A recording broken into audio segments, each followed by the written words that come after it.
오늘 말씀은 잠언 10장 13절부터 32절, 제목은 의인과 악인의 소망입니다. 솔로몬은 의인과 악인에 대한 교훈을 지혜자와 지혜롭지 못한 자를 동일한 관점에서 기술한 것으로 보입니다. 본문도 그러하지만 잠언 전체 내용이 그러한 구조를 보여주기 때문입니다. 지혜자, 곧 의인과 지혜롭지 못한 자, 즉 악인의 판단 기준은 전적으로 하나님 앞에서 결정이 날 것입니다. 하나님의 가르침에 순종하는 사람은 그 삶이 지혜롭고 그렇지 않은 자는 악하다는 겁니다. 모든 시대를 다 포함하여 악을 행하는 사람들은 하나님을 믿지 않는 자들이라고 단정할 수 있습니다. 아무리 입으로 하나님을 논해도 그 삶이 악으로 나타난다면 그 고백은 진짜가 될 수 없습니다. 유대인들처럼 율법을 곡해하여 범죄했던 것처럼 모든 시대에 하나님의 이름으로 살생하는 행위들도 결코 정당화하거나 의롭다 할 수 없습니다. 사람을 노예로 부렸던 모든 행위도 동일합니다. 오늘 본문을 그러한 두 개의 관점에서 보고자 합니다. 첫 번째는 의인과 악인의 관점이며 두 번째는 지혜자와 우매자의 관점입니다. 16절, 의인의 수고는 생명에 이르고 악인의 소득은 죄에 이르느니라. 의인의 수고와 악인의 소득이라고 표현했습니다. 의인의 행위는 수고지만 악인의 행위는 소득이라고 했기 때문입니다. 의인의 수고와 악인의 소득, 표현이 다릅니다. 의인의 행위는 수고지만 악인의 행위는 소득이라고 했기 때문입니다. 수고와 소득, 무슨 차이가 있을까요? 수고는 좀 고생스러움의 결과로 보이고 소득은 일한 만큼의 대가로 보입니다. 그렇다면 수고보다는 소득이 더 좋아 보입니다. 그럼 왜 고생스러움이 의인의 몫이요 대가가 악인의 몫이라고 했을까요? 그것은 그 뒤에 나타나는 결과 때문입니다. 의인이 아무리 고생스럽게 수고를 하더라도 그 결과는 생명이라는 겁니다. 그렇기 때문에 어떤 수고라도 감당할 수가 있겠죠. 반면 악인의 소득은 죄라고 했어요. 아무리 많은 대가를 얻더라도 그 결과가 죄라면 그것은 바른 대가가 될 수 없습니다. 사람들은 적게 수고하더라도 많은 것을 얻기 원합니다. 그래서 수고하기보다는 소득에 더 관심이 많죠. 결국 죄를 범하고 악을 행하더라도 많은 소득을 얻을 수 있다면 기꺼이 그 길을 가려고 합니다. 우리가 보게 되는 온갖 사해의 악들이 그러합니다. 이런 것에 영혼을 빼앗긴다면 그것은 참 지혜가 될 수 없겠죠.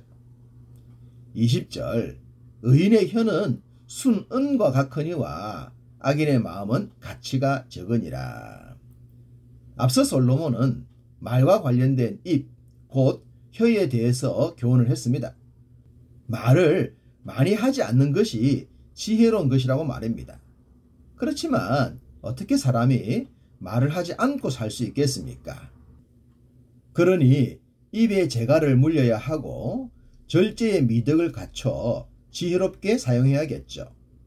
다르게 표현한다면 말에 지혜를 입힐 때 그 결과는 순수한 은과 같을 것입니다. 반면 악인의 마음은 가치가 적다고 했습니다. 말은 겉으로 드러나지만 마음은 표현하지 않으면 알 수가 없습니다. 숨겨져 있는 것이 마음이죠. 그런데 악인이 아무리 눈에 띄지 않게 마음을 숨긴다고 하더라도 그 결과는 가치가 적다는 겁니다. 이렇게 악인의 마음이 가치가 적다면 악인의 삶 자체도 그러하지 않겠습니까? 아무리 악인이 잘 나가는 삶을 살더라도 그 가치는 별 것이 없다는 겁니다. 사람이 한 생을 살면서 가치 있는 삶을 살아야 하지 않겠습니까? 비록 대단한 업적을 나타내지 않더라도 말입니다. 하나님은 당신의 백성들이 가치 있는 삶을 살게 하십니다.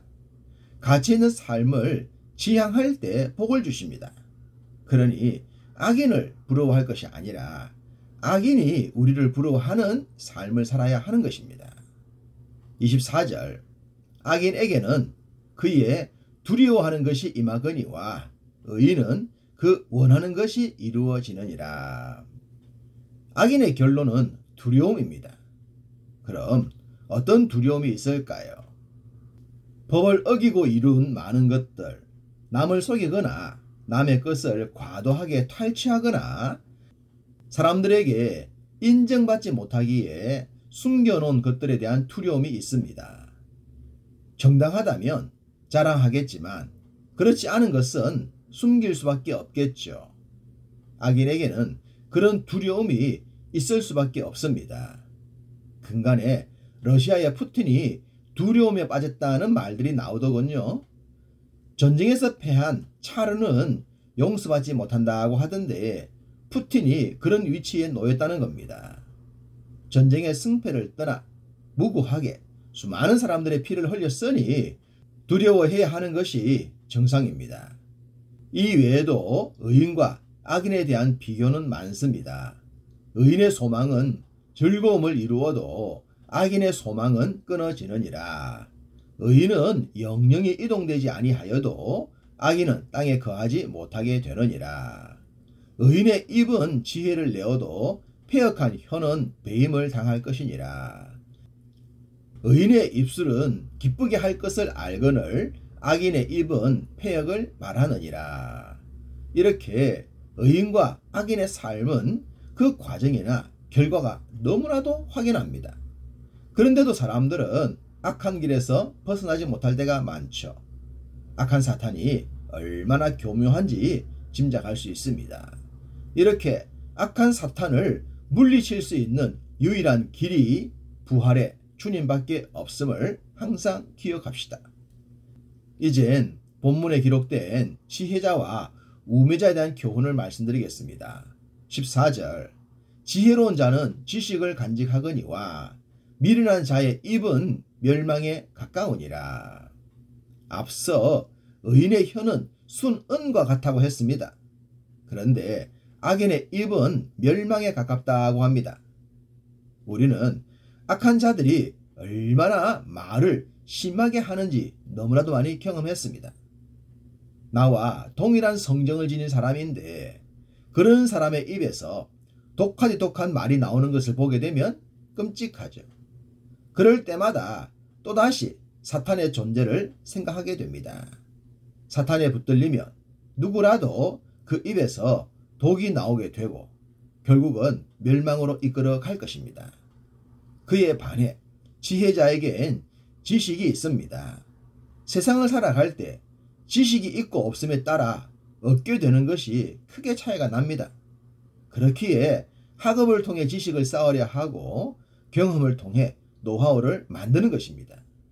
무엇보다 지혜 서인 성경 속엔 세상을 살아가는 모든 지식이 담겨 있습니다. 말씀을 붙들고 승리자가 된 자들이 고백하는 내용이죠. 23절 미련한 자는 행악으로 낙을 삼는 것 같이 명철한 자는 지혜로 낙을 삼느니라. 악인에게 두려움이 임한다고 했습니다. 동일하게 악인은 행악을 낙으로 삼는다고도 합니다. 그것이 곧 미련함이라고 하셨죠. 그렇습니다. 누가 보더라도 악을 낙으로 삼는 것은 옳지 않습니다. 그렇지만 그런 일들이 끊어지지 않아요. 이것이 세상의 영적인 정체성이기 때문인데 믿는 자들은 지혜로 낙을 삼아야 할 것입니다. 그것이 곧 명철한 삶이요 우리의 영적인 정체성이기 때문입니다. 이것 외에 이런 말씀도 있습니다. 명철한 자의 입술에는 지혜가 있어도 지혜 없는 자의 등을 위하여는 채찍이 있느니라. 채찍을 맞을 정도라면 그 삶이 어떤지를 짐작할 수 있지 않겠습니까? 옛날에 불법적으로 사람들에게 채찍을 한 것이 아니라면 말입니다. 오늘날로 말하면 아주 중한 형량을 받는 죄수들과 같다고 할 수 있겠습니다. 이런 삶이 되지 않기 위해서 솔로몬은 지혜를 강조한 것입니다. 29절 여호와의 도가 정직한 자에게는 산성이요 행악하는 자에게는 멸망이니라. 정직한 자, 의인, 지혜자에게 하나님께서 산성이 되어 주십니다. 그래서 모든 대적들로부터 보호를 받게 하시죠. 비록 대적들의 공격이 끊어지지 않게 이어지더라도 말입니다. 그러나 행악자, 악인, 우매자의 결론은 멸망입니다. 장망성이요 모래성과 같습니다. 하나님께서 우리에게 산성이 되어 주심이 감사입니다. 그 감사가 오늘 우리 삶의 양식이 되기를 간절히 소망합니다.